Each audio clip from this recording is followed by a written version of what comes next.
మీరు జైలుకి వెళ్ళొచ్చు. పుష్ప 2 మీరు కొన్ని సాంగ్స్ ఒప్పుకున్నారు అండ్ చేయకపోవడం జరిగింది కదా, అసలు ఏంటి ఏం జరిగింది, ఎందుకు చేయలేదు? పుష్ప 2 అంటే కుదరలేదు, అంతే చేయలేదు. ఓకే, ఇదేనా వేరే ఇంకేదన్నా? కుదరలేదు, చేయలేదు అంతే. అది నేను ఎప్పుడు ఏం నమ్ముతా అంటే ఎక్కడ రాసి పెట్టుంటే అక్కడ తింటాను. సో మాస్టర్ ఇంకోటి బండి గారి గురించి వచ్చి క్వశ్చన్ అడుగుతాను.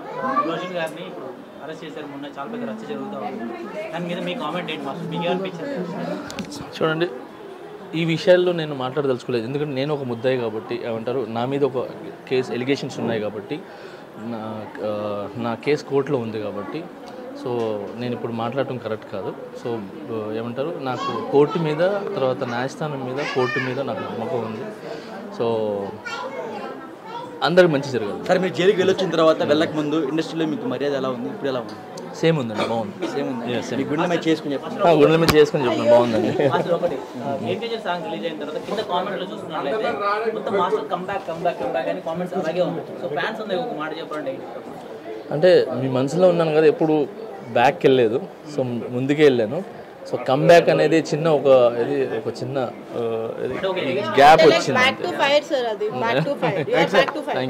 మీరు బయటకు వచ్చిన తర్వాత రామ్ చరణ్ గారి దగ్గర నుంచి అంటే మీకు వచ్చిన బెస్ట్ మాట ఏంటి, చెప్పింది మీకు మాట ఇచ్చింది ఏంటి?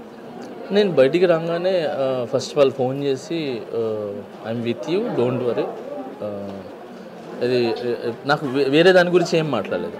సో రాగానే ఏమంటారు, హెల్తీగా ఉండు, కాన్సన్ట్రేట్ చేయి వర్క్ మీద, హ్యాపీగా ఏమంటారు, రిహార్సల్స్కి వెళ్ళు, ప్రాక్టీస్ చేయి, నువ్వు ఏమంటారు, ఏ ప్యాషన్తో ఉంటావో సాంగ్స్ విషయంలో కానీ ఏది కానీ అదే ప్యాషన్తో ఉండు.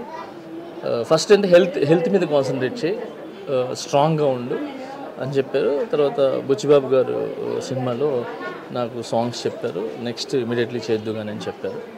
So I'm very happy.